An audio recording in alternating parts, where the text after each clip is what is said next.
What is going on, guys, and welcome back to the channel.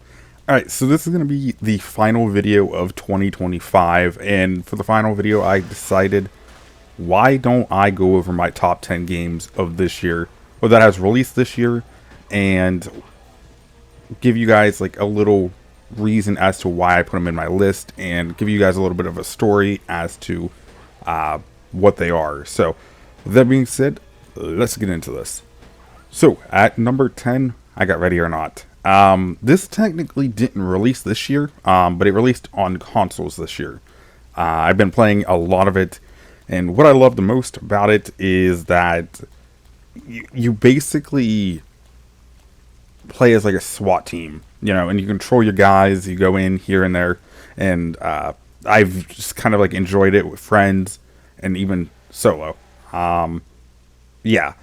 I think I played this a lot recently with like a lot of my friends, and I think I played majority of it, and I didn't cover it, and that's a lot of the games that I have on this list is stuff that I didn't cover, or I was going to and just decided not to at the last second. So, yeah.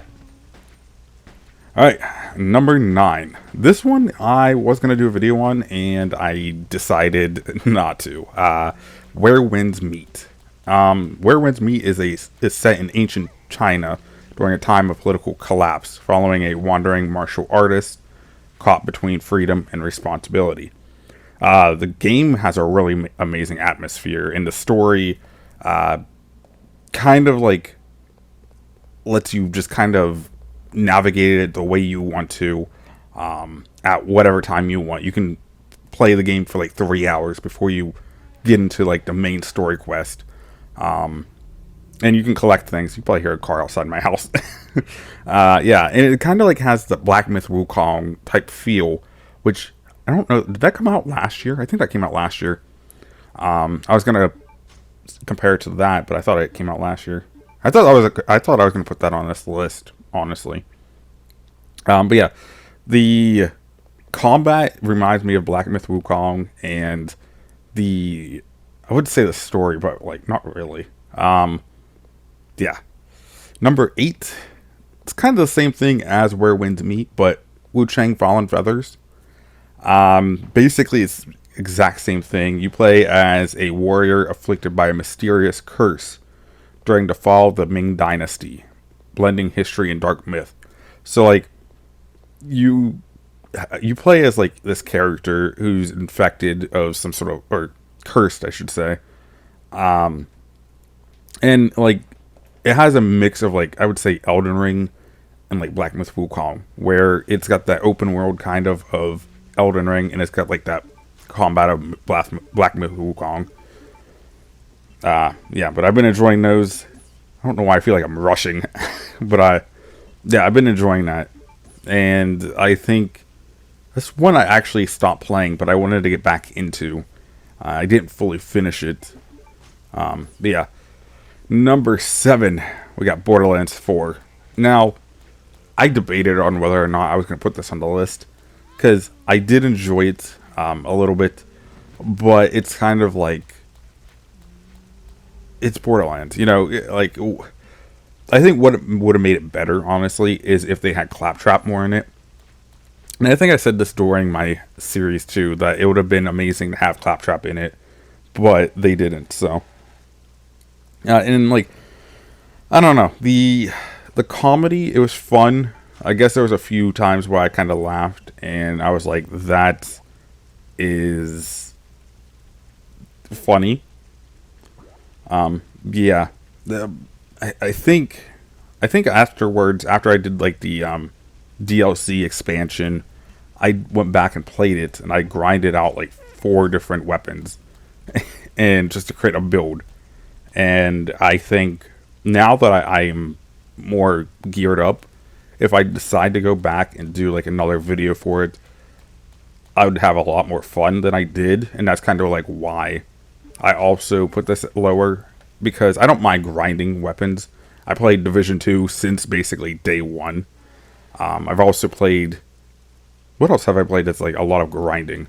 No Man's Sky, I guess. I played a lot of that. But yeah, All right, and number 6, we got Ghost of Yotai. This one I didn't really. I was excited for it, and I was hyped for it, and I went into it knowing kind of like what it was going to be about. But I don't know. There was, when you compare it to like Ghost of Tsushima, I didn't really care for the character as much. You know, I thought it was pretty cool. Like the introduction was really cool to the story of her basically dying, I guess, and then waking back up as kind of like the ghost, or I forget what they called her in the game, but she's like a completely different person, and you're hunting down the Yotai 6, and or I think it's a Yotai 6. I believe it's a Yotai 6. Probably heard my dog in the background.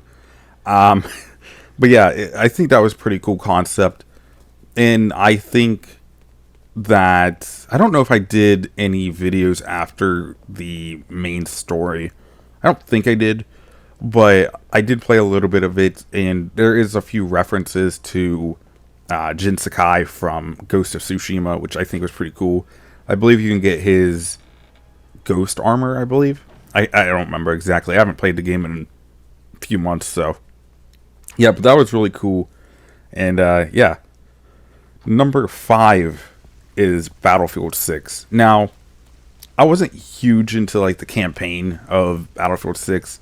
I thought it was a really cool concept as to where like NATO collapses and like you are playing the soldier fighting, what was it, Pac Armada, and being able to be like in a what if situation, like is my dog is in the background.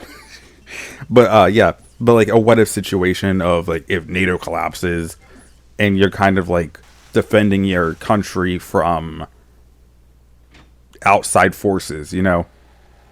And I thought that was pretty cool.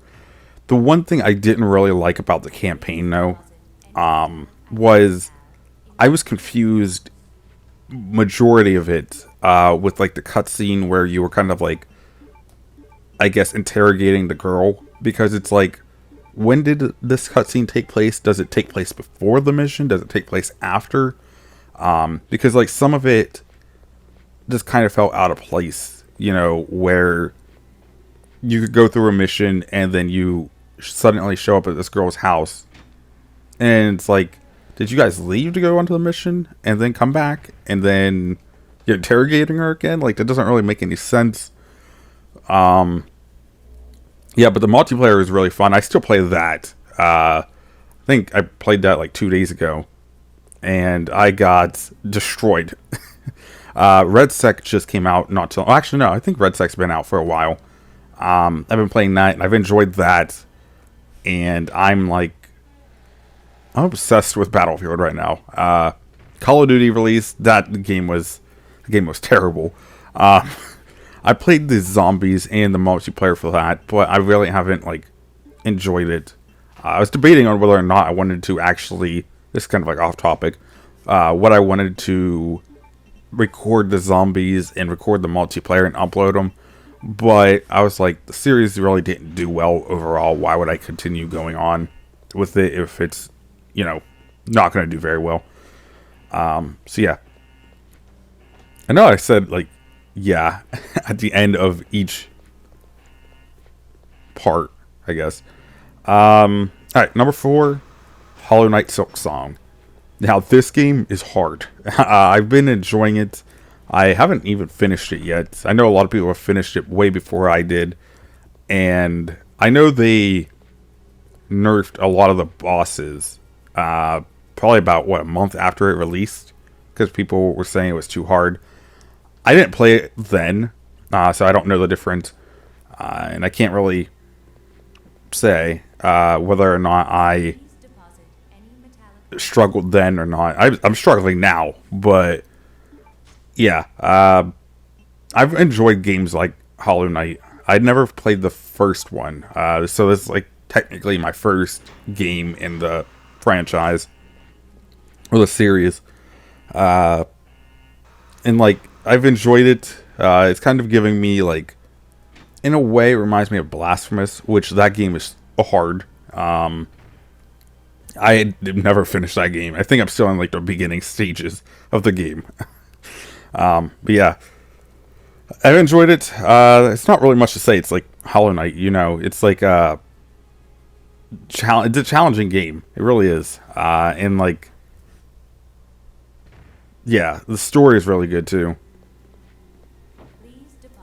All right, I got number 3, Clair Obscur Expedition 33. Now, this won Game of the Year, and I'm excited. I know a lot of people weren't really happy about how many awards it won. I think it did really well. And I think it deserved a lot of them. There's a few that I was like, okay, I don't think it should have won that, but overall, I'm glad it kind of won. Yeah, but like, I haven't played much of this, and I'm gonna be honest, I haven't played much of it. I'm probably in like, I think chapter 2, but I'm already putting this up there because that, if you played it, the introduction, I'd probably say like as soon as you get off the boat, it is really good, and like caught me off guard, and so that's kind of like why it's all the way up there in my list. Alright, so number 2, we got Dying Light the Beast. Now, I was excited for this one. I heard there's rumors that they're working on Dying Light 3 already, which is crazy to think about because they just released Dying Light the Beast. But playing as like Kyle Crane, bringing him back, then you also got what was his name, Aiden, from Dying Light 2, which I did actually do a video on a long time ago when the game released. I just never did a full series. I never did a full series on the original, which I thought about doing. I'm just not sure if it would do well since how old it is now. But yeah, Dying Light the Beast. I'm still mad. Spoiler for those who haven't seen it. I'm still mad that they killed off. What was the name? Oh, hold on. I gotta look this up.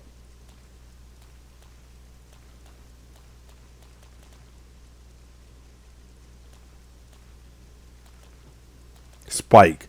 I'm still mad that they killed off Spike. Because he was one of my favorite characters. And I thought he would live forever, basically. Because he was in Dying Light 2, then Dying Light the Beast, and they killed him off. Alright, so number 1. This one, I know people are gonna probably disagree with this one, but Death Stranding 2. I enjoyed Death Stranding 1. I think I played it 4 times, and each time it feels like a different experience. I haven't played Dying Light 2, not Dying Light 2, Death Stranding 2 a second time yet, and I'm probably planning on doing it soon when there's not really a whole lot going on, because January, February, and March, I think those 3 months are going to be the busiest next year, except for when Grand Theft Auto 6 releases, if it releases next year. I'm hoping it does, but yeah, if it doesn't, then I'm going to be sad. Because I don't want to, put my, what's that? I don't want to, like,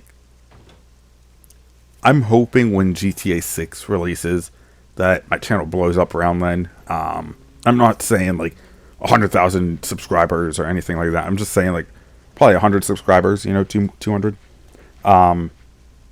Because I think then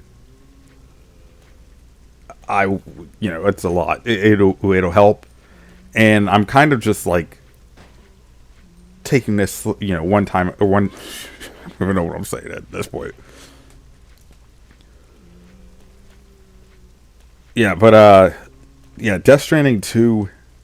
It's strange, Death Stranding has been one of my favorite series. with the music, and each time I play it, it's like a different experience. I think I already said that, but we're gonna say it again. This is like a different experience every time you play it, because you can go one way, and when you're exploring like the world and navigating the terrain, you can go one way and be like, I've never been here before, and then run into something new. Or you can play it a second time or third time and then run into enemies in a location that they weren't in your previous playthrough. And I think that's what makes it interesting. And the story I've enjoyed. You know, I've enjoyed both Death Stranding games. I think they each do something different. They both have something different, and both do it correctly when it comes to like the story.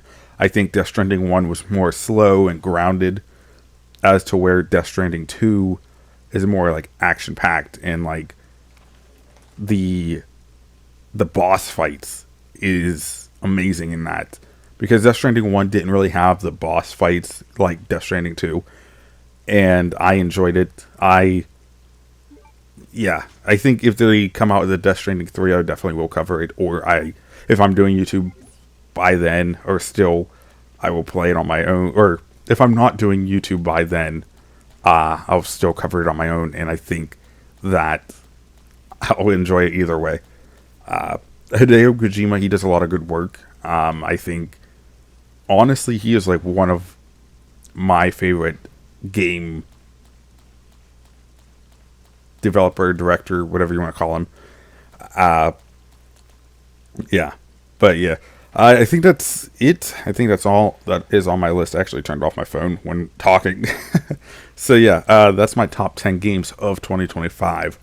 Let me know, what is your guys' list? If you've played brand new games of 2025, if you didn't and you just want to say, hey, these are the games I've seen you cover, or I've seen other people cover, just kind of create your own list and let me know, because I just want to know. You know, it's everybody has like a different take on what they like, and I think it's cool when everybody comes together and be like, these are the games that I played and I enjoyed, and that maybe you should try, and you know, just go on.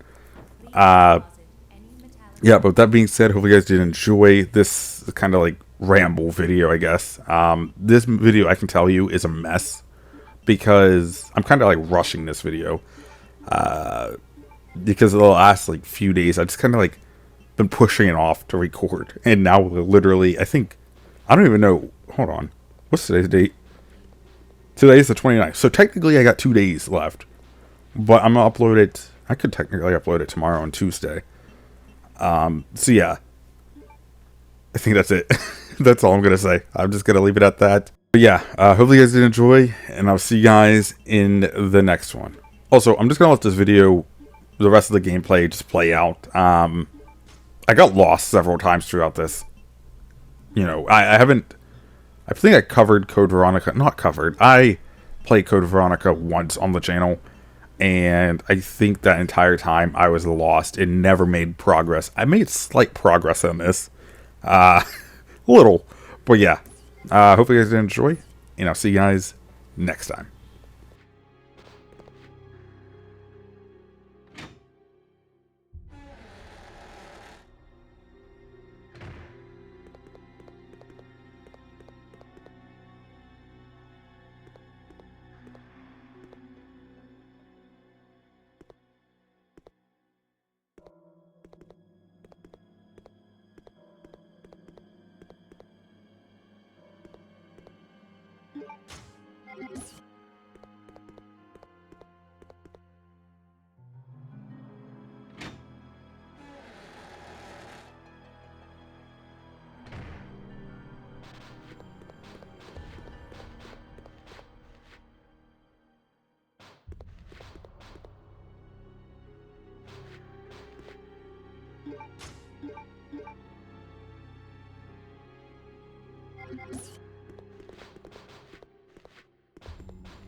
deposit any metallic items you have in the security box.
Please deposit any metallic items you have in the security box.